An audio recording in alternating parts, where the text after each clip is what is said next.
Volleyball as a game would be a team game with something acting as a net potentially, and an activity in which keeping the ball up and knocking it over the net to score points, or maybe just be a cooperative rally, is something you could do.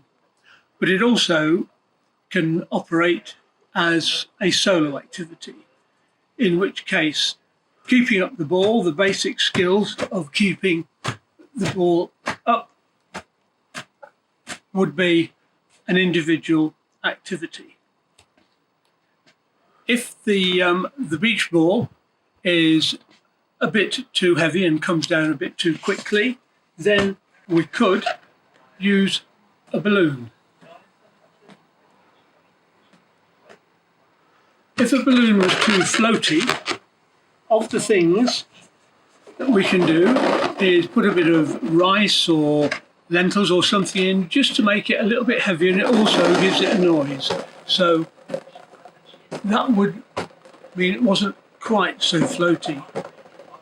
As an individual activity, which can be quite frustrating if you lose control of the ball, a loop in one end and some light garden twine would mean that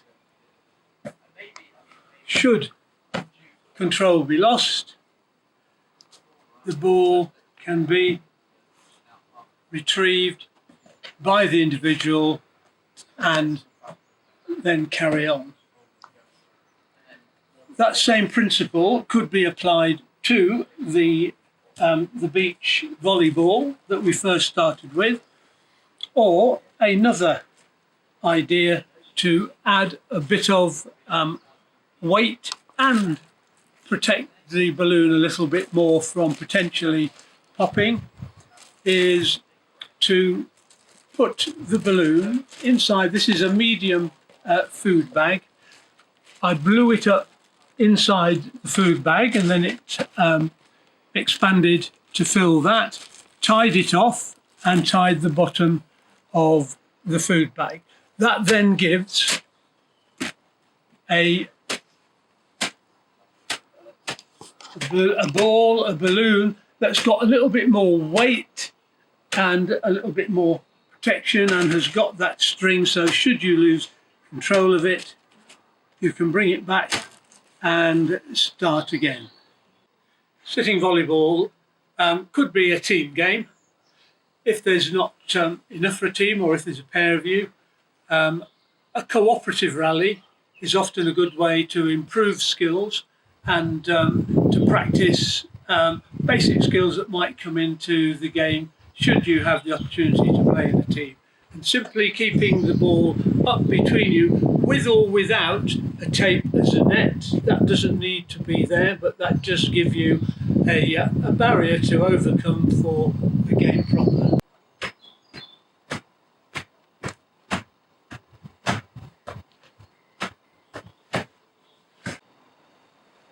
Like that same principle that we talked about of attaching string either to the wrist with something like this pairs game, if you're using the net, that could be attached there, and then you continue.